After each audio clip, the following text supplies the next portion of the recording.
What is the secret to unlocking your full potential? What makes your idols any different than you? How do you become the person you've always wanted to be in life? This is where you get all of your questions answered. My name is Justin Shank, and I sit down with some of the most epic individuals who are changing the world with their actions in business and in life. We discuss how they did it, why they pushed themselves, and more importantly, how they were able to focus on continuous growth to achieve their dreams. Welcome to the Growth Now movement. This week, I sit down with David Meltzer. David is the co-founder of Sports One Marketing and formerly served as CEO of the renowned Leigh Steinberg Sports and Entertainment Agency, which was the inspiration for the movie Jerry Maguire. His life's mission is to empower over 1 billion people to be happy. This simple yet powerful mission has led him on an incredible journey to provide one thing: value. In all his content and communication, that's exactly what you'll receive, including in this interview. Also, as part of that mission for the past 20 years, he's been providing free weekly trainings to empower others to be happy. Now, as you know by his mission, you see exactly why David is going to be on this podcast, why you guys are going to love this episode. It really just ties in hand with everything we've talked about on the Growth Now movement, and I'm really excited about this one. David's somebody I've been wanting to get on the show for quite some time, and I'm glad we connected. Now, before we get to the interview, I want to remind you guys that the Growth Now Summit is right around the corner, just 2 weeks away. Head over to gnmlive.com/virtual, grab your tickets today, and join us in a day and a half long experience for you to connect with others, learn from amazing people, and really take your business and your life to the next level. Again, it's gnmlive.com/virtual. You can go there, see the whole entire lineup, see what you can learn, and so much more. Cannot wait to see you there. Now, without further ado, let's get to the episode with David Meltzer. David, welcome to the show, man. Hey, Justin, thank you so much for having me. I can't wait to get on my picture behind you. Soon. It'll be there very, very soon, man. But no, I'm excited about the conversation. You're somebody who I've followed for years. I love your message. I love what it is you teach the world, and you're teaching young entrepreneurs to truly step into happiness and what that really means and all the things in between, man. But why don't we take a second and let's talk, for people who don't know, who's David Meltzer today, and then we'll unpack how you got there. Yeah, so today I'm someone with a really big mission, and my mission is to empower over 1 billion people on earth to create a collective consciousness of abundance, which, in the general public's words, I call it happiness. Because happiness to me is the most viral of all things ever created. It strengthens us mentally, physically, spiritually, financially. It actually protects us against other diseases. It strengthens your immune system. And so I've gone on this, heck of a journey, which you'll probably talk a little bit about. And what I've simply learned are, 4 key values and 5 daily practices that can empower you to empower others, to empower others. And I keep on simplifying it. I do trainings every Friday to simplify it as much as I can. But my idea is, imagine if over 1 billion people on earth were abundant and happy. Happy people don't attack people. They don't have judgments, conditions. They don't get sick as much. I mean, imagine what this world would be like. And I truly believe, as I am over 50 now, that this is my mission. And people ask me how I define that. Look, I want people to make more money, help more people, and have more fun. Right? Be happy. That, to me, if I can hit those 3 things. So if you're listening out there and you want to make more money, help more people, and have more fun, that's what I teach. No, and obviously all great things, right? Like, check it off the list. But it's so true. Happiness can solve so many issues in this world because really unhappiness creates so much, right? When you're happy, you don't worry about what other people have. When you're happy, you're not angry about how big your neighbor's house is or whatever the case may be, right? You're just living and understanding who you are and very mindful about all the things. And that's huge. So let's talk a little bit about how you got to the point in your life where you felt you wanted the responsibility and shoulder the responsibility of helping more than 1 billion people find this happiness. Like, I think a lot of times when there's a lot of people in this space, they've been through pain themselves. They've been through the journey. So let's talk a little bit about that. How'd you find yourself in this scenario? What was interesting is I was running Leigh Steinberg Sports and Entertainment, the most notable sports agency in the world. And I was a multimillionaire. I'd been the CEO of the world's first smartphone. I had a huge exit in my 20s in the Silicon Valley. I'd raised hundreds of millions of dollars. And I grew up as a kid that just wanted to be rich, right? Single mom, 6 kids, 5 boys and a girl, packing your dinner in a paper bag in a country squire station wagon. In Akron, Ohio. And you would think at that time, running the most notable sports agency, being a sports person yourself, I dreamed of being a professional athlete, played sports in college, that would be heaven. And I was living in hell. I went from a world of not enough where I was a victim, right? Everything was happening to me. And I was one of those people, like you said, jealous, like, why me? Why this? And then all that money brought me to a point that I thought would make me happy. I bought my mom a house and a car. I gave my siblings down payments for houses and car, whatever I did.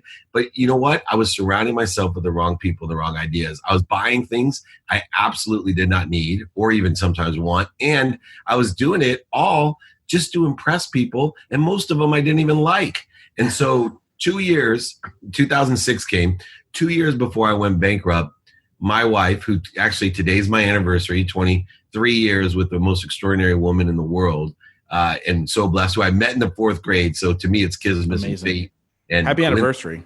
Thank you. And I mean, I'm blessed, but she is the one that was the catalyst to say, hey, man, I'm not happy. She said it at a time that I was on top of the world. And she wanted to leave me because I lost who I was. She told me to take stock in who I was and what I wanted to become. And that was the formulation of these 4 values that I live by. Gratitude, which gave me perspective. I went from, being and thinking I was happy and loving what I did because I had a cool job that everyone was jealous of me, to learning to find the light, the love, and the lessons in what I did. Forgiveness. She taught me to be forgiving of myself so I could forgive other people. Accountable is a huge one, right? Simply, what do I do to attract this to myself, including the pandemic? I ask myself every day, what have I done to attract this to myself, and what am I supposed to learn from it? Everything has that light, love, lessons, expansion. And then finally, living an inspired life. I used to think that I could oversell, back end sell, manipulate, lie, and cheat everybody and effectively communicate. That's what that meant. But effective communication to me means that I am connected to the greatest source of light, love, and lessons that are always connected to me. What am I doing to decrease the interference or corrosion between me and that source, so it comes through me with gratitude, forgiveness, and accountability for others? So instead of living in a world of not enough or a world of just enough, right? I now live in this abundant world of more than enough. And I want to teach people that they can have more than enough of everything for everyone. And that's what was the catalyst to me over the last 14 years now. And here's an interesting for me. In between that, 2 years after I went on this journey, I lost everything, over $100 million on paper. So most people think that I learned the lessons from losing everything. I actually learned the lessons before. Yeah, let's talk about that a little bit, because a lot of times we all have these aha moments, right? Like I was just on your office hours and we talked a little bit about when my mom passed away and what I learned and how did I, overcome that kind of depression. It didn't happen overnight, right? Like when we talk about it, it sounds like it did, right? Well, my mom passed away, I launched this podcast, everything blew up, but it took time. Like it took me going through my own pain. Let's talk a little bit about that and how you were able to face that, right? Like when your wife comes to you and she says, I'm not happy, that's a humbling experience. And so how were you able to kind of manage that and really walk through that time? That's probably the best story, because I talk about the build up to that day because it changed my life. And the first was when I was 30, I was running Samsung's phone division, the PCE phone, it was the world's first smartphone. And my dad sent me a birthday present for the first time in 20 years. I had hated my father for being a liar, a cheater, manipulator, overseller, back-end seller. He forgot my birthday when I was 10 and lied to me and said he didn't believe in birthdays, even though he's celebrating his birthday, my stepmom's birthday, my siblings' birthdays. So he went from hero to zero. Even when he left at 5, he was still my hero. But at 10, he became my zero. Well, he gives me a sport coat. And that sport coat, when I opened it, I put it on, I started crying because it fit me. And I thought, gosh, I'm going to have a relationship with my dad. Everything's cured. I got all this money, this beautiful wife, beautiful house. Meanwhile, I opened the jacket to see if it said, especially made for Dave's 30th or Armani. He had torn out all the pockets. Now, I immediately went from happiness to anger. I called him. I said, how dare you? He's like, what are you talking about? I said, how dare you punish me on my 30th birthday?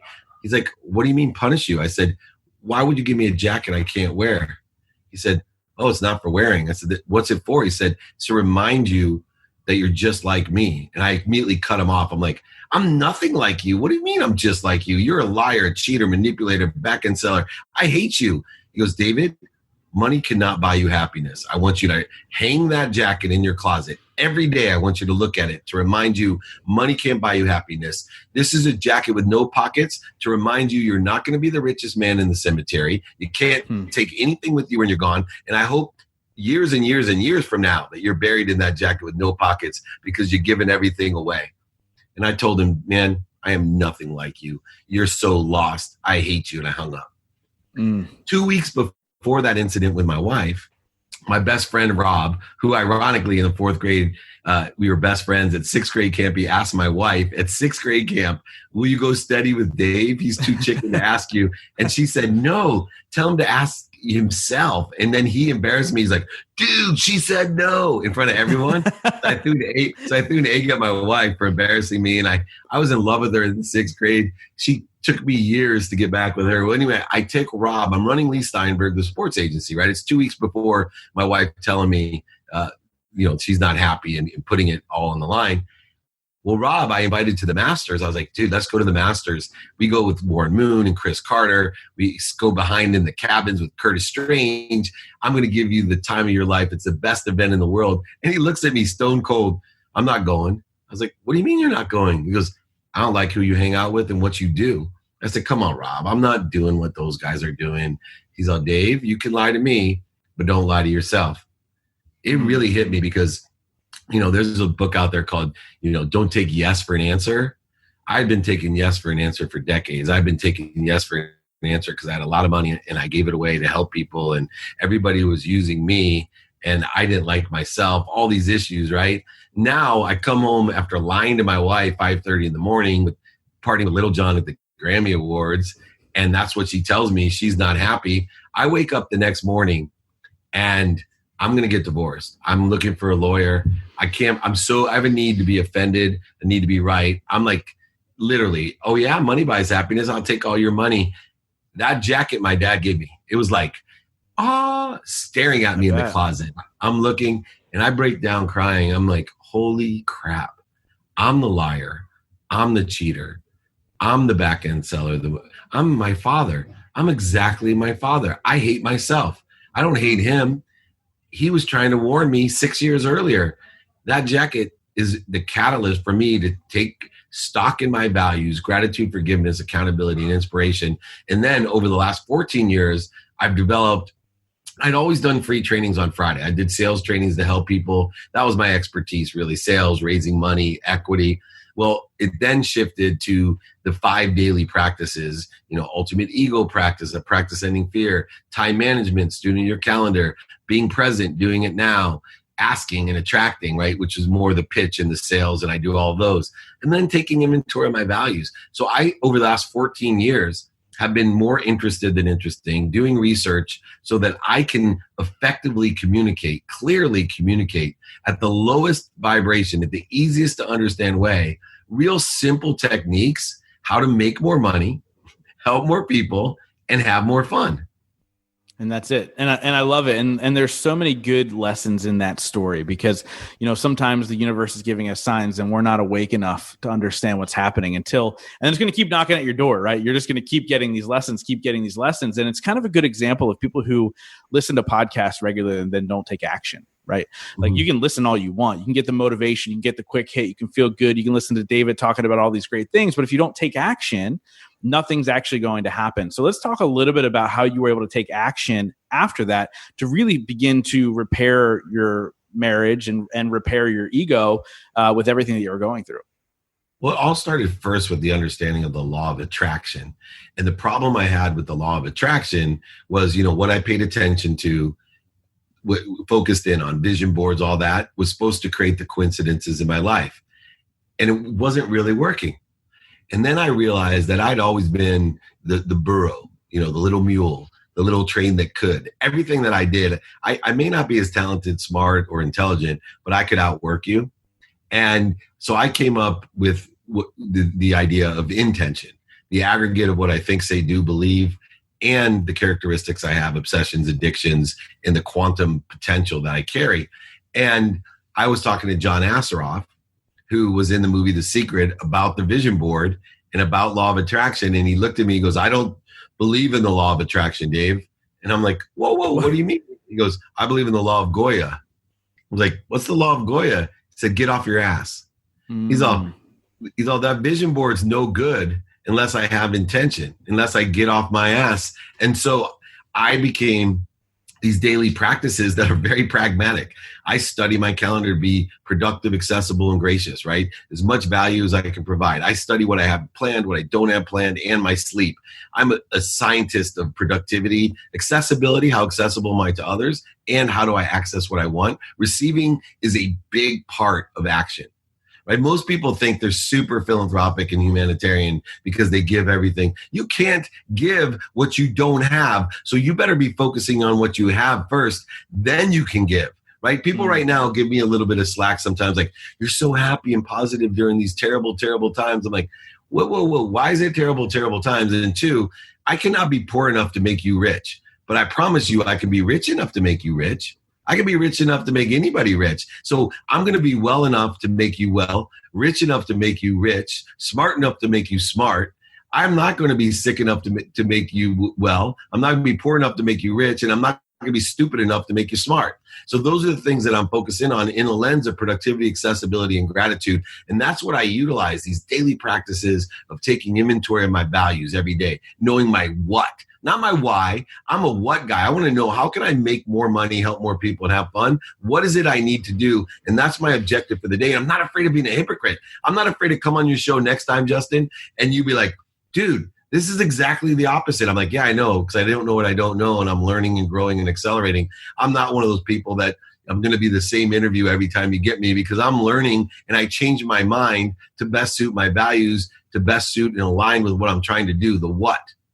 And I love this conversation right now because there's a lot of people talking why. There's a lot of people talking high level of big vision. And look, motivation is important, but it's the what that's going to get you there. What are the steps I have to take, right? And you talk about, hey, I might come on here 6 months from now and be a completely different person, or talk about something completely differently because I've learned, right? You're humble and willing to say, hey, look, I don't know it all, but I continuously learn, and I'll find out how to do it better every single time. So what are some of the tools you implement into your life to make sure you're continuously growing, continuously putting the right steps in place for you to continue to grow? Yeah, there's 5, and I'm going to go through them real quickly. 1, take inventory of your values. Personal, every day I look and say, what's personally valuable about this day to me? 2, experiential. What do I want to experience today? 3, giving values. What do I want to help? I pray every morning for at least 10 people I can help when I wake up. What do I want to give today? And finally, most importantly, what do I want to receive? Right? What are my reject? Doesn't always have to be monetary. 2, I ask and attract. What does that mean? I used to think asking and attracting was ask how you could be of service or value, and then what you want will come to you. No. I not only ask how I can be of service and value, but every person I meet in person, on the phone, email, and media, radio, print, TV, and social media, I ask, do you know anyone that can help me? Justin, do you know anyone that can help me invite more people to my free Friday trainings? I want to empower over 1 billion people to be happy. That's an ask. And guess what? Justin knows at least 1,000 people. I've just expanded out, my ask to all the people that watch and listen and hear and talk to Justin. So we don't do that enough. My biggest people ask me, how the hell did you lose over $100 million, right? I'll tell you, I didn't ask for help. I thought I knew everything. I don't know what I don't know. And I'm not lying to myself anymore that I know anything that's outside of my reach or outside of my perspective in the present right now. I do not determine. Frustrates when people are like, we're in this big time of uncertainty. I'm like, oh, we're in tomorrow? Because that's always been the time of uncertainty. That's always been there. And as quickly as you think this should change, it could change another direction. So I live under that context. I talked about being a student in my calendar. I think it's really important. The formula for luck, by the way, is attention plus intention equals luck or coincidence. What you pay attention to and give that law of Goya intention to will become the coincidences in your life. Now, here's one of the special ones. Do it now. Do things now. Ask yourself, can I do it now? And if you can't, then go ahead and put in the calendar for tomorrow and prioritize about what's most important first. But you got to do things now. I'm not a big fan of statistics. I used to tell everyone, only statistic I know to be true is 99% of all statistics are made up. Then I started playing golf. I'm like, wait a second, 100% of all short putts, they don't go in. I know that to be true. Well, I'll tell you this right now. Here's the success statistic. This is the success statistic.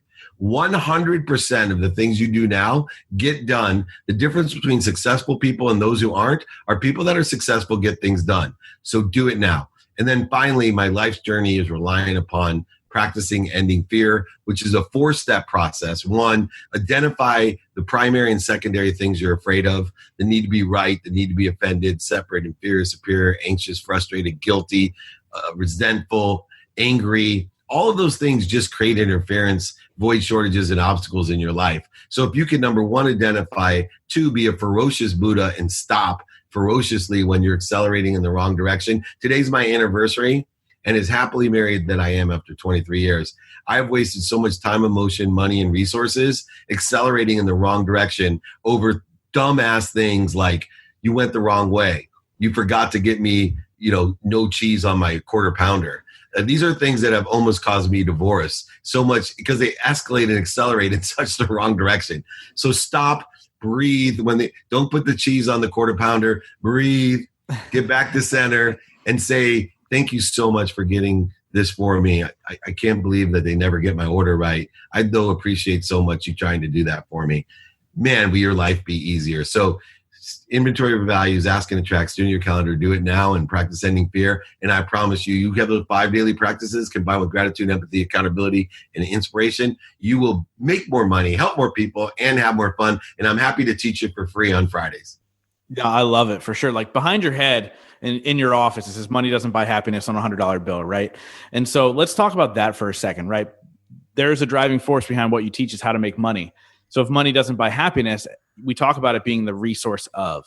So what does that look like? Like why is money an important catalyst? Obviously not the thing that makes you happy, but why is that an important catalyst, and why is it important for entrepreneurs to figure out a way to do it quickly? I love that question because I live by money bought me happiness. Everything, I was a millionaire 9 months out of law school. Everything that happened in my life from that point on reaffirmed. Even like I used to think the girl that married me from the 4th grade, it was because of the money, not who I was. I lost everything, I think, just to prove the fact that she really loved me, right? Yeah. Anyway, here's what I learned. Money didn't buy me happiness, but what it does, it's a currency. It's an object of energy that you put into the flow to get what you want. It's an energy. Just like faith is an energy. And we're constantly blending both currencies, faith and money, together. So it's not the money that buys you happiness, but what money does, it allows you to shop. Just like faith allows you to shop. And if you shop for the right things, like I did on my 50th birthday, I bought 2 community centers in Africa to impact thousands of people. That's money buys happiness, right? Money allows you to shop. And if you shop for the right things, you'll be happy. If you shop for the things you don't need, if you shop for the things to impress people, especially people you don't like, I promise you, you will get no happiness. So money doesn't buy happiness. It allows you to shop. If you shop for the right things according to your values, personal, experiential, giving, and receiving, I promise you, you'll be happy. And the more money you have, the more people you help, which also will make you happy. And the more money you have, the more opportunity you have to have fun. So obviously with everything you're doing, you are somebody who creates a goal for themselves and goes after it. And you are tenacious, obviously, right? Like there's been success on all levels of your life and every single thing. And failure, lessons. And yeah. all the important things, right? But like a millionaire 9 months out of college or out of law school is mind blowing for most people. So what are your steps that you take to set goals for your life and your intentions currently? And how, like, what are the steps you do to make sure you're executing them properly? Yeah. So using the 5 daily practices, I find out my what. And once I figure out my what, I know that I have a mathematical advantage over most people because most people don't think about it. So they're at 0. When you think about what you want, you have a possibility, right? Everyone knows. Here's what I want. I want to empower over 1 billion people. Oh, that's possible, right? So then when I balance that with the inventory of my values, when I get clear and balance those values, they're weighted values. They're not equal, right? It's not 25-25. They could be weighted each day. and I get focused and use the formula of luck, attention plus intention equals coincidence, I then carry this confidence, this energy. That energy then not only effectuates the law of attraction, but it allows me to utilize the law of Goya, because I've now been able to use that confidence to transition my motivation for what?